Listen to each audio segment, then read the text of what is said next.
ये आकाशवाणी रायपुर है। प्रादेशिक समाचार बुलेटिन के साथ मैं निशा नैयर।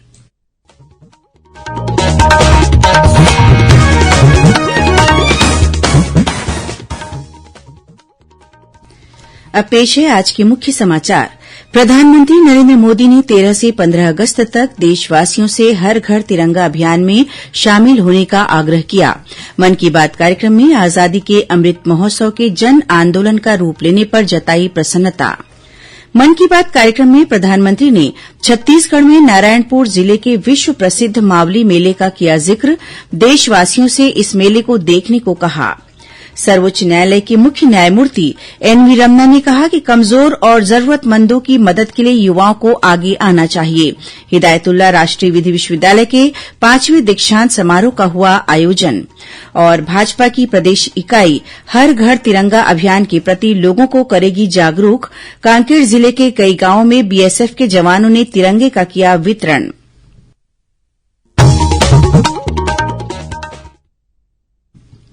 अब समाचार विस्तार से।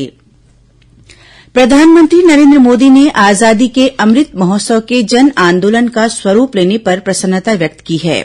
आकाशवाणी से मन की बात कार्यक्रम में श्री मोदी ने कहा कि इस महोत्सव से संबंधित विभिन्न कार्यक्रमों में जीवन और समाज के हर क्षेत्र से जुड़े लोग शामिल हो रहे हैं। उन्होंने कहा कि मन की बात की इस कड़ी का विशेष महत्व है क्योंकि भारत शीघ्र ही अपनी आजादी के 75 वर्ष पूरे करेगा। प्रधानमंत्री ने कहा कि हम सौभाग्यशाली हैं कि स्वतंत्र भारत में पैदा हुए हैं। श्री मोदी ने हर घर तिरंगा अभियान का भी उदाहरण दिया। यह आजादी के अमृत महोत्सव के तहत आयोजित किया जा रहा है। उन्होंने लोगों से इस आंदोलन में शामिल होने की अपील की।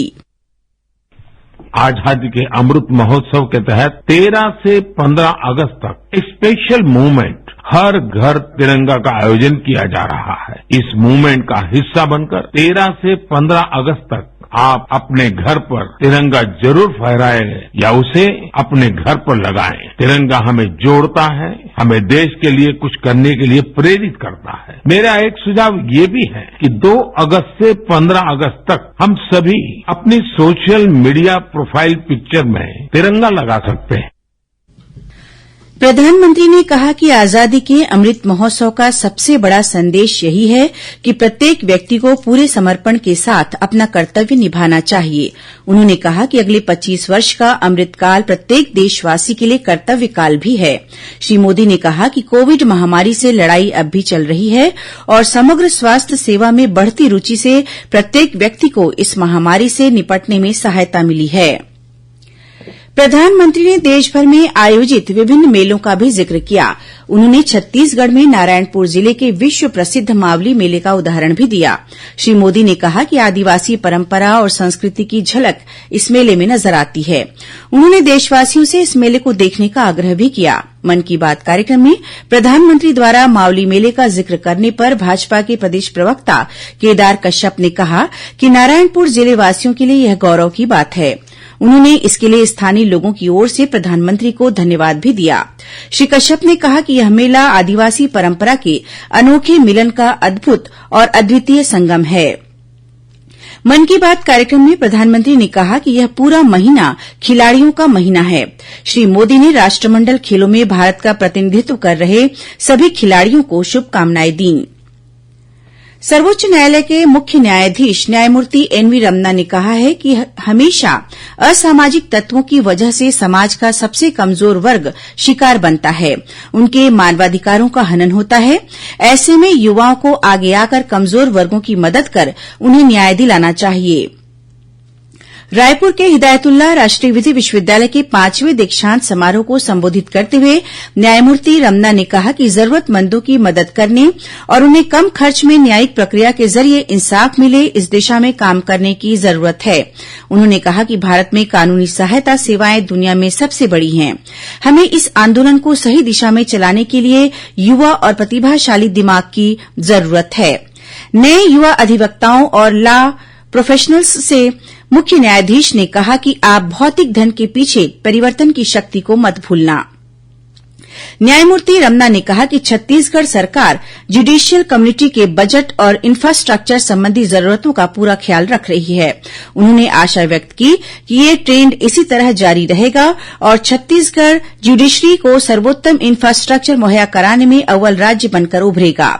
रायपुर के हिदायतुल्ला राष्ट्रीय विधि विश्वविद्यालय की तारीफ करते हुए सीजेआई ने कहा कि इसका नाम एक महान विधिवेत्ता के नाम पर रखा गया है, जिन्होंने अपना पूरा जीवन विधि के नाम पर समर्पित कर दिया था।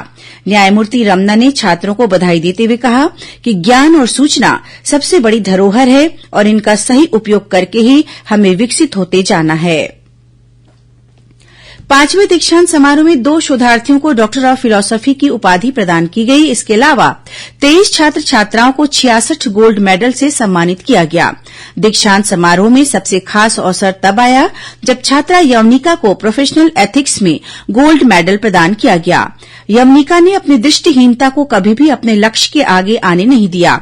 इस उपलब्धि पर न्यायमूर्ति रमना, मुख्यमंत्री भूपेश बघेल और उपस्थित अतिथिगणों ने यवनिका का हौसला बढ़ाया। वर्तमान में यवनिका बेंगलुरु के नेशनल लॉ कॉलेज से एलएलएम कर रही हैं। दीक्षांत समारोह में छत्तीसगढ़ के मुख्यमंत्री भूपेश बघेल विशिष्ट अतिथि के रूप में उपस्थित थे। इस मौके पर उन्होंने विश्वविद्यालय के general law and social science के 6ठे संस्करण का विमोचन किया। समारोह की अध्यक्षता सर्वोच्च न्यायालय के न्यायमूर्ति एस अब्दुल नजीर ने की। इस अवसर पर छत्तीसगढ़ उच्च न्यायालय के मुख्य न्यायाधिपति और हिदायतुल्ला राष्ट्रीय विधि विश्वविद्यालय के कुलाधिपति अरूप कुमार गोस्वामी भी उपस्थित थे। प्रादेशिक समाचार आप आकाशवाणी रायपुर से सुन रहे हैं। छत्तीसगढ़ की खबरों से है आपका वास्ता और खबरों की विश्वसनीयता से है हमारा वास्ता। आकाशवाणी समाचार रायपुर के प्रादेशिक समाचार बुलेटिन के साथ ही हमारे समसामयिक कार्यक्रम आप रेडियो के अलावा अपने मोबाइल पर भी सुन सकते हैं। आकाशवाणी समाचार फेसबुक, ट्विटर और यूट्यूब पर भी उपलब्ध है। हमारा Facebook page Chhattisgarh news on AIR, Twitter handle CGAIR news और हमारा यूट्यूब चैनल है छत्तीसगढ़ AIR न्यूज। तो अब रेडियो के साथ ही आपके मोबाइल के जरिए भी हम पहुंच रहे हैं आप तक। छत्तीसगढ़ की हर खबर के लिए सुनते रहिए आकाशवाणी समाचार। और अब आगे बढ़ते हैं बाकी के समाचारों की ओर। आजादी के अमृत महोत्सव के तहत देशभर में आगामी 13 से 15 अगस्त तक हर घर तिरंगा अभियान चलाया जाएगा। इसके लिए देशभर में तैयारियां की जा रही हैं। छत्तीसगढ़ में भी इसकी तैयारियां जोरों पर है। हर गांव, हर गली मोहल्ले में तिरंगा फहराने की तैयारी शुरू हो गई है। इस संबंध में भाजपा के वरिष्ठ नेता और विधायक बृजमोहन अग्रवाल ने बताया कि केंद्र सरकार डाकघर के माध्यम से तिरंगे उपलब्ध करवा रही है। उन्होंने कहा कि भाजपा प्रदेश के सभी जिला कार्यालयों में तिरंगा झंडा उपलब्ध करवाएगी। श्री अग्रवाल ने समाज के सभी वर्गों से इस अभियान का हिस्सा बनने की अपील की है। इधर लोकसभा सांसद विजय बघेल के घर से दुर्ग जिले में हर घर तिरंगा अभियान की शुरूआत की गई। इस दौरान सांसद ने लोगों से 9 से 15 अगस्त तक हर घर तिरंगा फहराने की अपील की। इस अवसर पर श्री बघेल ने कहा कि देश आजादी की 75वीं वर्षगांठ मनाने जा रहा है। उन्होंने कहा कि सभी को यह शपथ लेनी चाहिए कि आने वाले 25 वर्षों में देश को वैभव के शिखर तक पहुंचाएंगे।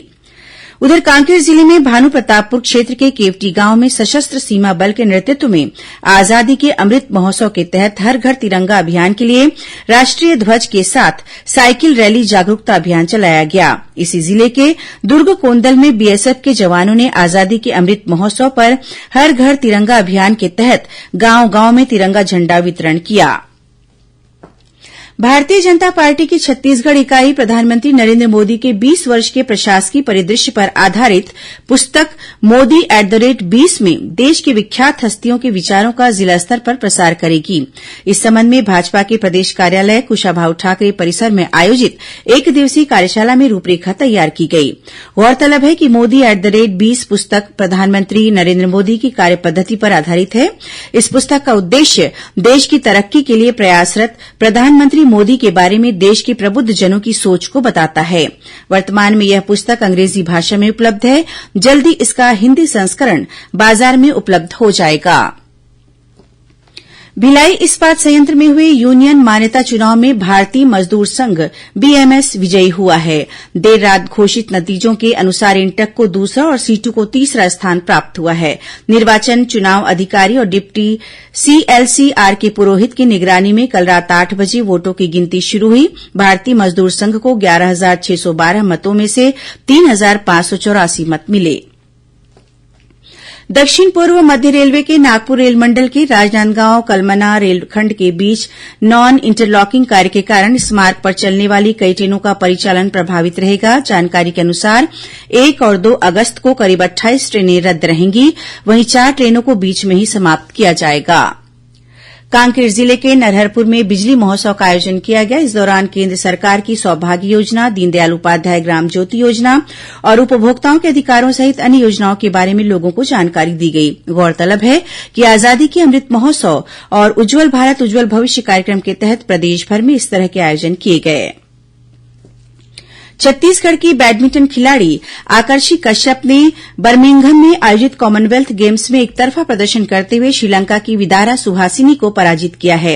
आकर्षि ने मिक्स्ड टीम इवेंट में ग्रुप प्ले स्टेज ग्रुप के मैच में 21-3, 21-9 से श्रीलंका की खिलाड़ी को हराया। गौरतलब है कि आकर्षि कश्यप का कॉमनवेल्थ गेम्स में यह पहला मैच था। और अब कुछ खबरें संक्षेप में। प्रसिद्ध साहित्यकार और लेखक मुंशी प्रेमचंद की आज जयंती है। इस अवसर पर मुख्यमंत्री भूपेश बघेल ने उन्हें नमन किया। श्री बघेल ने कहा कि उपन्यास सम्राट मुंशी प्रेमचंद का साहित्य के क्षेत्र में अमूल्य योगदान है। दुर्ग जिले के भिलाई स्थित पेट्रोल पंप संचालक से 58 लाख रुपए की धोखाधड़ी किए जाने का मामला सामने आया है। इस मामले में गुजरात के एक व्यापारी के खिलाफ जामुल पुलिस ने अपराध दर्ज किया है। दुर्ग जिले में शुष्क इंडिया और साइनिंग स्टार इंफ्रास्टेट कंपनी की संपत्ति की नीलाम करने से 2 करोड़ 56 लाख रुपए प्राप्त हुए हैं, जिन्हें इस कंपनी में निवेश करने वाले निवेशकों को वापस किए जाएंगे। मुंगेली जिले की सरगांव पुलिस ने कोल डिपो में छापा मारकर चोरी के कोयले सहित जेसीबी, ट्रक, लोडर और लाखों रुपए के सेल पत्थर की जब्ती की है। राजनांदगांव जिले की चिचोला पुलिस ने 200 किलो अवैध तंबाकू के साथ एक आरोपी को गिरफ्तार किया है। और बिहार राज्य में 50,000 रुपए इनामी हत्या के आरोपी को आज दुर्ग जिले की जामुल पुलिस ने गिरफ्तार कर बिहार पुलिस को सौंप दिया है। अंत में मुख्य समाचार एक बार फिर। प्रधानमंत्री नरेंद्र मोदी ने 13 से 15 अगस्त तक देशवासियों से हर घर तिरंगा अभियान में शामिल होने का आग्रह किया। मन की बात कार्यक्रम में आजादी के अमृत महोत्सव के जन आंदोलन का रूप लेने पर जताई प्रसन्नता। मन की बात कार्यक्रम में प्रधानमंत्री ने छत्तीसगढ़ में नारायणपुर जिले के विश्व प्रसिद्ध मावली मेले का किया जिक्र। देशवासियों से इस मेले को देखने को कहा। सर्वोच्च न्यायालय के मुख्य न्यायमूर्ति एनवी रमन्ना ने कहा कि कमजोर और जरूरतमंदों की मदद के लिए युवाओं को आगे आना चाहिए। हिदायतुल्लाह राष्ट्रीय विधि विश्वविद्यालय के 5वें दीक्षांत समारोह का हुआ आयोजन। और भाजपा की प्रदेश इकाई हर घर तिरंगा अभियान के प्रति लोगों को करेगी जागरूक। कांकेर जिले के कई गांवों में बीएसएफ के जवानों ने तिरंगे का किया वितरण। इसी के साथ प्रादेशिक समाचार बुलेटिन समाप्त हुआ। नमस्कार।